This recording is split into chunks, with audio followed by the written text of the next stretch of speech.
नमस्कार दोस्तों, सभी का स्वागत है हमारे चैनल पे। आज हम लोग शुरू शुरू करने जा रहे हैं हम लोगों का छठा मॉक टेस्ट। ठीक है, जीके की सीरीज का, जो कि आने वाले एग्जाम्स के लिए काफी इंपॉर्टेंट होने वाला है।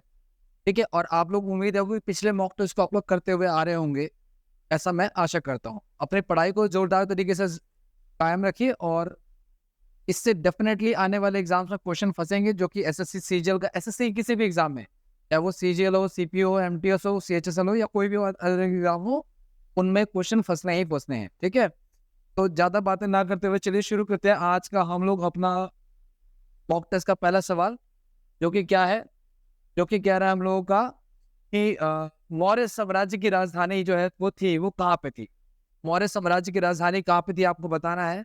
उज्जैन है, ठीक है, सुवानगरी है, पाटलिपुत्र है, या तक्षशिला है। मौर्य साम्राज्य की राजधानी क्या है वो आपको बताना है। ठीक है, तो इसका आंसर क्या होगा? इसका आंसर होगा पाटलिपुत्र। पाटलिपुत्र जो है वो मौर्य साम्राज्य की राजधानी है। मौर्य साम्राज्य के बारे में आप लोग जानते हो, आप लोग पता है कि मगध एम्पायर पे राज्य करने वाले बहुत सारे सारे अ, शासन हुए, बहुत सारे वंश हुए। उनमें सबसे इंपॉर्टेंट मौर्य वंश भी है। मौर्य वंश का संस्थापक की बात करो तो वो है चंद्रगुप्त मौर्य। चंद्रगुप्त मौर्य। और इनके इनके आगे नेक्स्ट जनरेशन का नाम है बिंदुसार। क्या नाम है? बिंदुसार। और बिंदुसार के बाद जो है आगे नाम है अशोक। और कोई आपसे अगर पूछ ले कि मौर्य वंश का अंतिम शासक कौन है, तो वृद्धरथ है, वृद्धरथ। ठीक है ना। इसमें टोटल 10 राजा हुए हैं। ठीक है, चंद्रगुप्त मौर्य के जो गुरु है वो चाणक्य जो है, चंद्रगुप्त मौर्य के गुरु है। चाणक्य ने किताब लिखी थी, कौन सी? अर्थशास्त्र।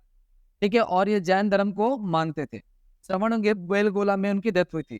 बिंदुसार जो है वो आजीवक संप्रदाय को मानते थे। ठीक है, अशोक जो है वो बौद्ध धर्म को मानते थे। अशोक जो है किसको मानते थे? बौद्ध धर्म को मानते थे। ठीक है, और अशोक के गुरु का नाम क्या है? कोई आपसे पूछे तो कह देना आप लोग, अशोक के गुरु का नाम है उपगुप्त। क्या नाम है? उपगुप्त।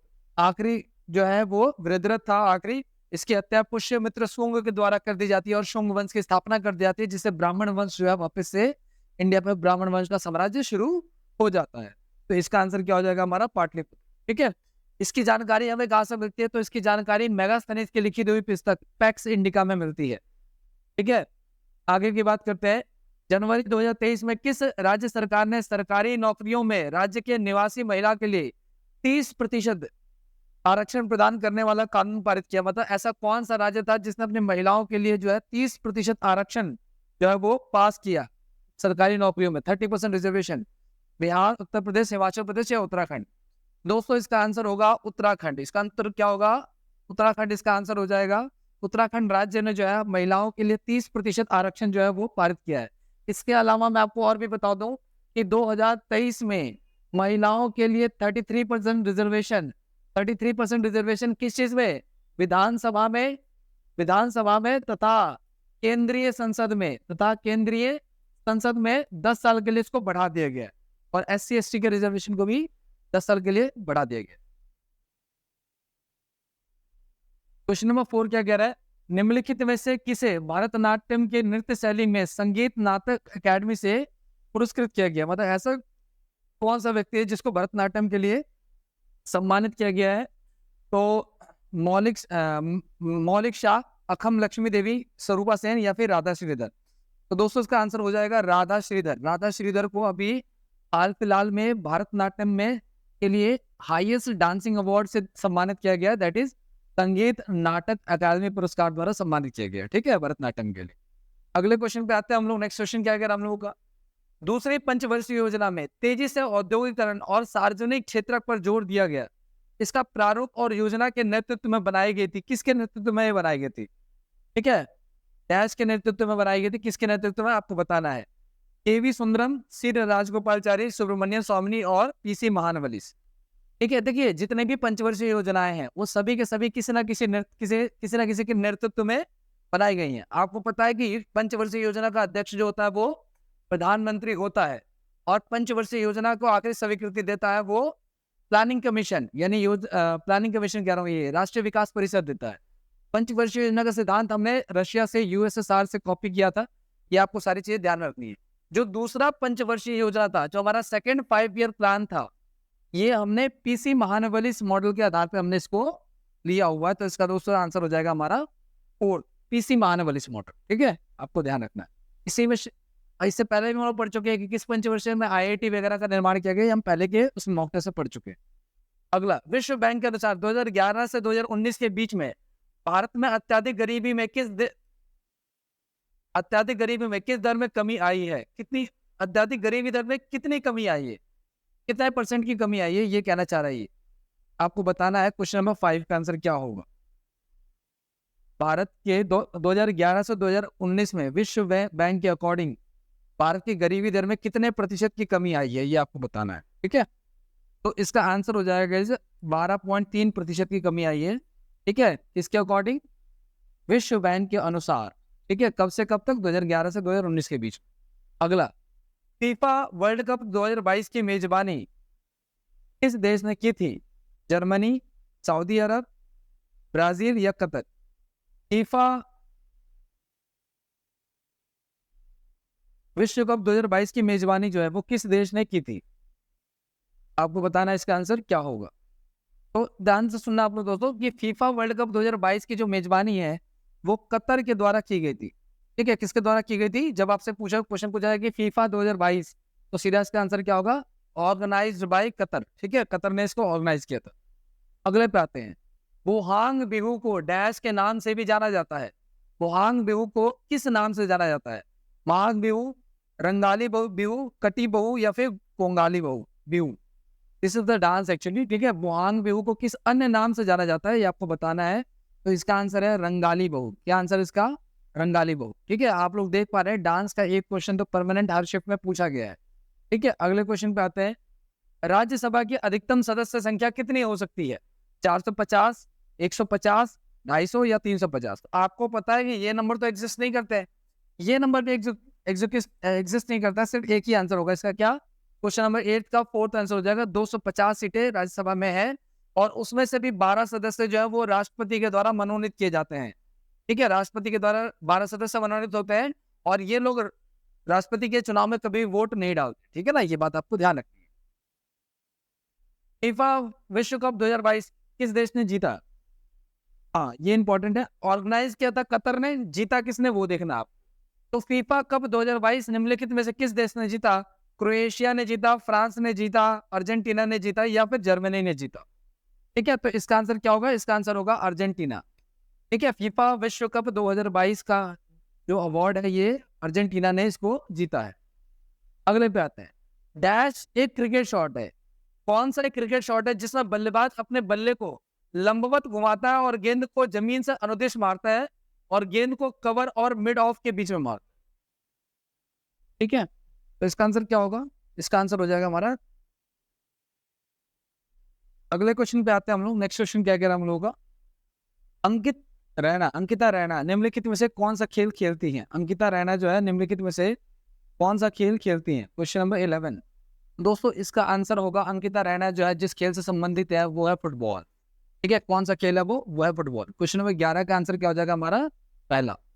अगले की बात करते हैं, जुलाई 2023 तक दीपिका देशवाल डैश में तीसरी बार भाषण देने वाली कम उम्र की भारतीय बन गई हैं।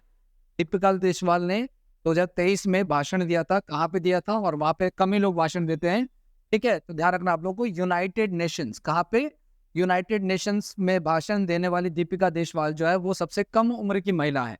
तीसरी सबसे कम उम्र की महिला है। आज इससे पहले 2 लोग जो है ऑलरेडी भाषण दे चुके हैं, आपको उनके नाम कमेंट बॉक्स में बताने हैं। तीसरे नंबर पे कौन है? दीपिका देशवाल। ठीक है, आगे की बात करते हैं नेक्स्ट की। डैश की पहली और सबसे महत्वपूर्ण भूमिका यह है कि यह विनिमय के माध्यम के रूप में कार्य करती है। ठीक है, प्रोडक्शन, प्लानिंग, बजट या मनी? कौन सी ऐसी चीज है जो विनिमय का काम करती है? तो आपको पता है मनी जो है वो एक्सचेंज का काम करता है। ठीक है, तो विनिमय की दर को आसान करना क्या हो जाएगा? मुद्रा का काम होता है। ऐसी कोई भी चीज जो विनिमय को, एक्सचेंज को आसान करती है वो मनी कहलाती है। ठीक है, अगले क्वेश्चन पे आते हैं, रणजीत सिंह गोल्ड कप निम्नलिखित में से किस खेल से संबंधित है? रणजीत सिंह गोल्ड कप जो है वो किस खेल से संबंधित है? क्वेश्चन नंबर 14 का आपको आंसर बताना है। तो दोस्तों इसका आंसर होगा hockey. Ranjit Singh gold cup एक रणजीत सिंह ट्रॉफी भी है, आपको वो बताना है कमेंट बॉक्स में कि वो किससे संबंधित है। रणजीत सिंह ट्रॉफी का आप लोग बताओगे। यहाँ पे रणजीत सिंह है तो लेकिन गोल्ड कप है। रणजीत सिंह गोल्ड कप जो है वो किससे संबंधित है? वो हॉकी से संबंधित। Make in India 25 September dash dash को लॉन्च किया गया। किस साल में लॉन्च किया गया था make in India? Make in India concept क्या है? विदेशी कंपनियों को ऑफर करना कि वो भारत में आकर के क्या करें, अपना प्रोडक्शन बढ़ाए। इसके तहत कई बड़ी बड़ी कंपनियों ने अपनी फैक्ट्रियां जो है वो भारत में होती। ठीक है, तो मेक इन इंडिया का सीधा सा कंसेप्ट है। मेकिंग इंडिया जो है 2014 में, ठीक है, कब? 25 सितंबर 2014 को लॉन्च किया गया था। 25 सितंबर 2014 को लॉन्च किया गया था। अगले क्वेश्चन पे आते हैं। नेक्स्ट क्वेश्चन क्या कह रहा है? निम्नलिखित में से किस युद्ध का संबंध मंगल पांडे की लड़ाई से है? 1857 का भारतीय विद्रोह, प्लासी का युद्ध, प्रथम एंग्लो बर्मा युद्ध या द्वितीय एंग्लो मराठा युद्ध? आपको पता है कि 1857 की क्रांति में ही 1857 की क्रांति जो है वो बैरकपुर छावनी से हुई थी। ठीक है, बैरकपुर छावनी से हुई थी।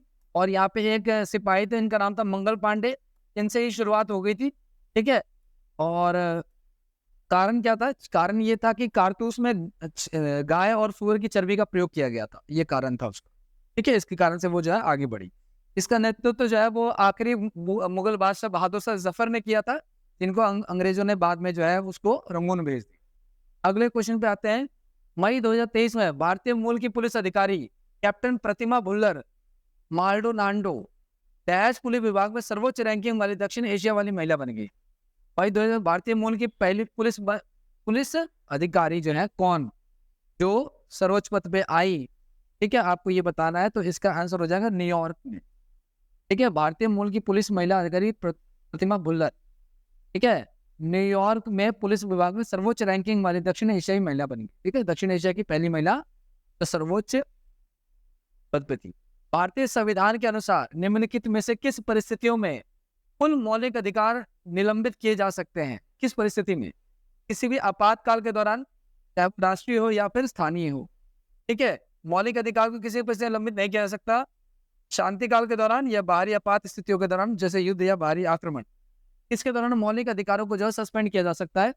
एक ही स्थिति है जब मौलिक अधिकारों को सस्पेंड कर सकते हैं, वो है हमारा 4 नंबर स्थिति। अगर बाहर से हमारा अटैक हो गया है या बाहरी आक्रमण हो गया है, ठीक है, तो युद्ध की स्थिति बन रही हो या बाहरी आक्रमण हो गया, उसकी स्थिति में मौलिक अधिकारों को कम कर सकते हैं। इसके अलावा किसी भी स्थिति में मौलिक अधिकारों को कम नहीं कर सकते। और अगर युद्ध की स्थिति है तो भी freedom of life and liberty article 20 और 21 को खत्म नहीं किया जा सकता। बेरियम हाइड्रोक्साइड का सूत्र क्या होता है? ये आपको दोस्तों ध्यान रखना है, केमिस्ट्री का क्वेश्चन है ये। ठीक है, तो इसका आंसर होगा BaOH2। ठीक है, BaOH2। ठीक है, हाइड्रोक्साइड तो OH2 आपको लिखना है। भगवान कृष्ण और उनकी रानी सत्यभामा की कहानी भामा कलापम का संबंध किस नृत्य शैली से है? ठीक है, भगवान कृष्ण और उनकी रानी सत्यभामा की कहानी जो है किस डांस से संबंधित है, ये आपको बताना है दोस्तों। इसका आंसर है कुचिपुड़ी। क्या आंसर है इसका? भगवान कृष्ण और कुचिपुड़ी जो है बेसिकली उड़ीसा का ये एक प्रकार है, और उड़ीसा में ही आप देखोगे कि भगवान कृष्ण का जगन्नाथपुरी टेम्पल भी रिलेटेड है ना। तो कुचिपुड़ी जो है वो डांस जो है वो भगवान कृष्ण और उनकी रानी सत्यभामा से संबंधित है। ठीक है, तो दोस्तों आज का हमारे 20 क्वेश्चन थे जो हमने डिस्कस किए। डिस्कशन थोड़ी कम हो पाई, कुछ इश्यू की वजह से मैं नहीं ले पाया, लेकिन आगे इसको कंटिन्यू करते हैं। ठीक है, अगली क्लास में और बेहतरीन करने की कोशिश करेंगे। अगर आप डायरेक्ट ये वीडियो देख रहे हैं 6ठा लेक्चर, तो इसके पहले के 5 लेक्चर जरूर देखिए आप लोग, ताकि आपको एक हल्का सा बेस मिल सके। अगले लेक्चर में पिछले लेक्चर के कुछ रिलेटेड क्वेश्चन होते हैं जो आपकी काफी हेल्प करेंगे, जैसे कि पंचवर्षीय योजना या डांस वाले क्वेश्चन, इस प्रकार से जो हम ऑलरेडी डिस्कस कर चुके हैं। ठीक है, तो thank you so much for watching this video. इस वीडियो पे बने रहने के लिए धन्यवाद। अगर आपको वीडियो पसंद आया है तो अपने दोस्तों को इसको शेयर कीजिए और वीडियो को लाइक जरूर कीजिए, चैनल को सब्सक्राइब कीजिए। Thank you so much.